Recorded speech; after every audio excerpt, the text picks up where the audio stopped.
I'm happy to be a part of this August gathering. So I'm here to share a couple of thoughts on quantum technologies and opportunities with quantum technologies, like what can be done, how the things evolved from innovation to impact, right? So you may be wondering what I'll be talking on the opportunities. No Schrödinger equation or no Hilbert space. I'll be just talking the opportunities. So before talking to the opportunities, let me peep into the different landscape of quantum technologies. We have 4 pillars in the quantum technologies. As you know, some people always put 5, including the imaging. We have quantum computing, communication, sensors and measurement, devices and materials. They go together, device and material, of course, sensor and measurement, right? And the important aspect here is any change in one of these pillars, any advancement in the pillar will start affecting all other pillars. That we have to consider. We should not treat them in silos, because that will have an impact on the supply chains. If there is a great improvement or achievement in the quantum materials, and if you are able to generate 1,000 logical qubits tomorrow, it will start affecting the supply chain of other pillars such as quantum computing. Right? So that we may have to consider, especially startups, right? They may have to look into the other pillars also, what is happening over there holistically. So in quantum computer, we know they make use of qubits, definitely for computation, and the concept of entanglement, superposition, and measurement for the operations. And they are being used for solving some of the combinatorial problems, optimization problems, simulation, and quantum machine learning and the like. And the important aspect is they are not fully matured, right? Today we are facing with so many issues with quantum computing. We don't have the adequate qubit size, number of qubits in, right? And the lifespan of a qubit is very small, of the order of a few microseconds, nanoseconds, or even at the most a few seconds in the experimental stage, not for computation. And they are being used in low temperature operating conditions, right? And that is the problem. In most of the cases, although we have room temperature qubits available. So all these problems are to be addressed if they have to be scaled. That is the main point. Otherwise, we will not be able to scale. That we have to keep in mind.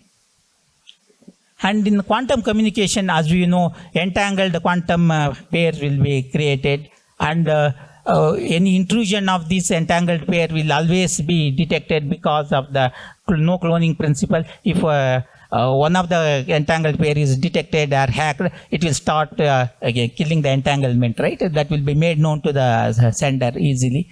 And as we have already seen, the operating temperature, the qubit size, and the quantum noise, these are some of the limiting factors here also. They need to be addressed before we actually think of scaling or making use for practical applications. And in the measurement area, as we know, the measurement noise is one of the important aspects which needs to be considered. Of course, the measurements are very precise. That is a very attractive part, right? They are being used for navigation. Just now the last speaker spoke about it. And those are all good points, but it needs to be scalable. It is very costly. If you ask him, he will tell what the cost is, the cost of those sensors is, right? They are very costly. They need to be, some engineering solution has to be worked around that. That is an important aspect.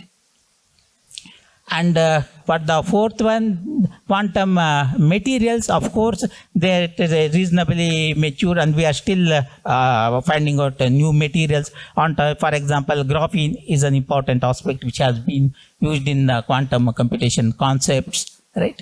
So they are robust and the like. But again, new materials need to be discovered, and that discovery is happening. To connect with my first slide, any advancement in the material science will always affect the lifespan or the acceleration of other pillars also. That needs to be taken care. So if you look at the evolution of the quantum technologies, Of course, for the last 100 years, maybe before the 21st century, they were all lying in the laboratories in the form of concepts and hypotheses, right? So not much of traction happened, although Friedman proposed the quantum computers in the mid-80s, and Peter Shor conceptualized some of the things, gave the algorithm color for that, some realization of quantum concepts in the 1994. And they were all just concepts. Of course, we can divide that into multiple eras. We are now in the noise intermediate scale quantum era, right? Where we are making use of, we are generating qubits, we are able to compute using qubits. Still a lot of quantum noise is there.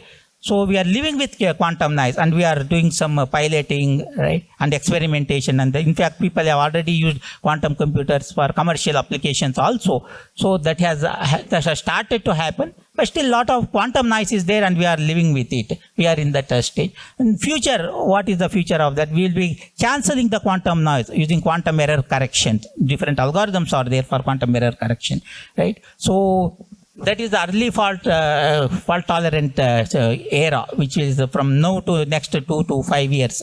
Beyond that, we have fully fault tolerant era, which is up to 10 years.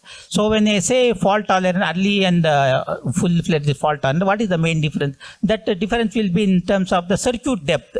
Today, in the era of, in the next 2 years, we'll be having the shallow circuits, which will be able to tolerate some quantum noise. To a great extent, they will be able to cancel out the quantum noise. Beyond that, after that, from say 2 to 5 years up to 10 years, we'll be having a fully fault tolerant regime, where we will be having deep circuits which are able to cancel out the quantum noise. They are able to be sustained without noise. Of course, that happens with the advent of a new quantum error correction algorithms, where you have to cancel out the noise. That is still happening. Of course, the technology and the complexity is increasing exponentially. I don't have to tell, because what has not happened in 100 years, that has started to happen now, right? That is an important aspect. If you look at the technologies, there are so many low-hanging fruits. Even today, you can use quantum computers for commercial applications. For example, in the computing world, we can use it for quantum optimization, right? And quantum machine learning. And also, simulation has just started. That's why it is at a higher level. It is not a low-hanging fruit. Because you can now do some explorations and experiments. For example, you can find out which is the right material for a battery. You can say it is lithium. You don't have to say it is gold or platinum. You can boil down to lithium. But within lithium, what should be the bond length, distance between the lithium and hydrogen bonds in lithium hydride battery? Those things you will get precisely maybe in the coming years. But at least you can zero down it onto the type of material. You may not say it is platinum. It can be a lithium, right? That way you can, to that extent, simulations may be accurate. But to get better results, you may have to wait for the futuristic advancements in quantum computing. And of course, quantum key distribution is already being tried, especially in the existing physical media itself. You don't need a dedicated channel for quantum key distribution. That's what people are trying out with the help of trusted nodes, because quantum states do not live longer. Just now I said, right? So every now and then you need repeaters in the form of trusted nodes. So people are trying with the existing media itself.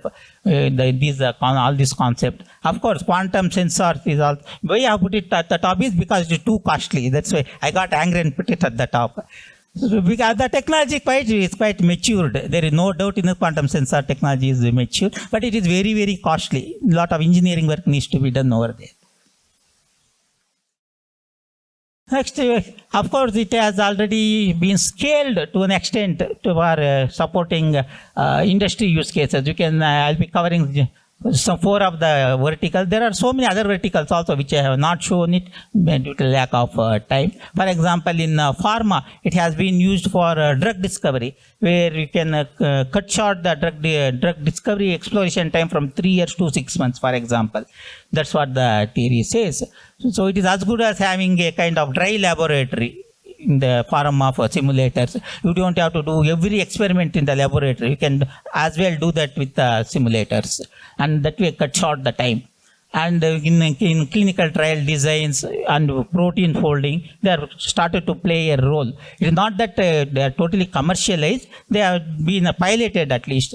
They are in the state. In oil and gas exploration, they are used for material discovery for the absorption of sorbents, carbon dioxide, industry pollutant, which is the right type of material.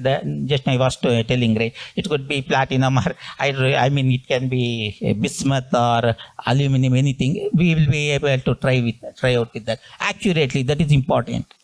And of course, it has been used for sensors. Quantum sensors are used for subsurface analysis. You can see petrol if it is there below IISc and start digging it. That can be done definitely. And it is used for grid optimization.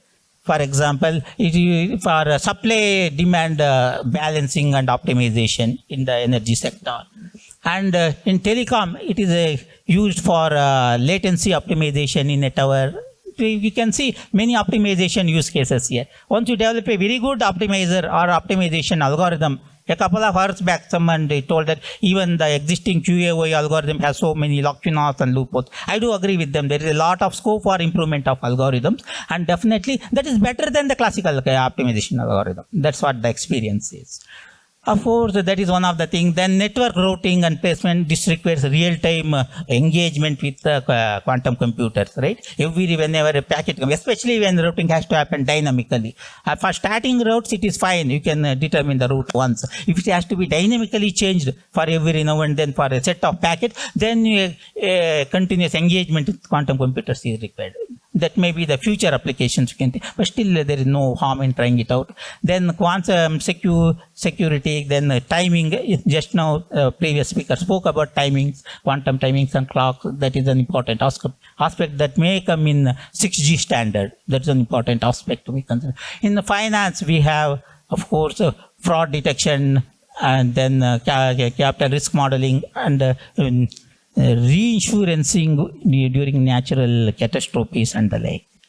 Of course, all these things have been made possible with the help of a strong ecosystem. Of course, in Wipro, I will give the example of Wipro. In other companies also, we will be having a similar ecosystem where we will be working with government and industry forums, and then the domain experts will be there in the industry dedicatedly working on quantum, and of course open source communities like Top Coder that will be giving a lot of support for any business use cases in the quantum domain. Academia research partnership, of course, is an important aspect, and Wipro has a research partnership with IISc and MIT.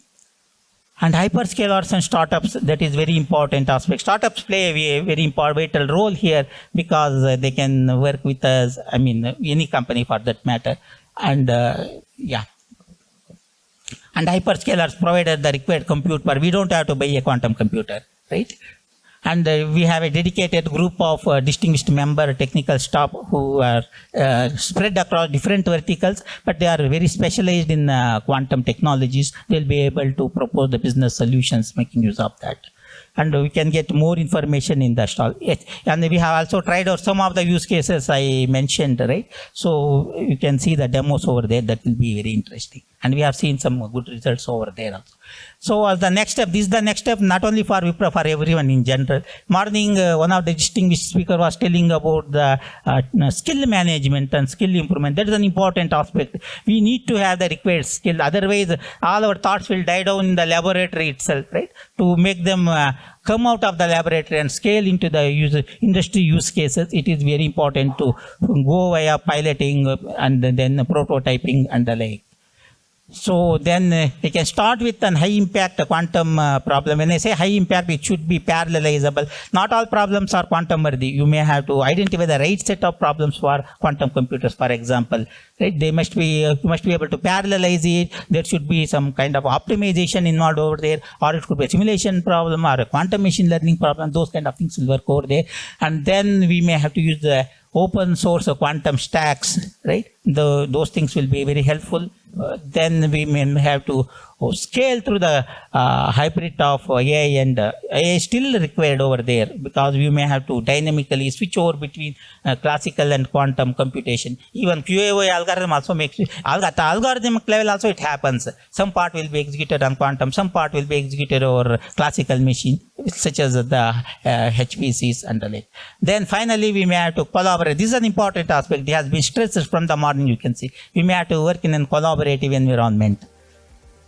Yeah, to recap, of course, the need of the hour is collaboration, as you can think. That is an important aspect. Then we may have to continue to learn, and we may have to use the learnings in the scaling the quantum technology into business solutions.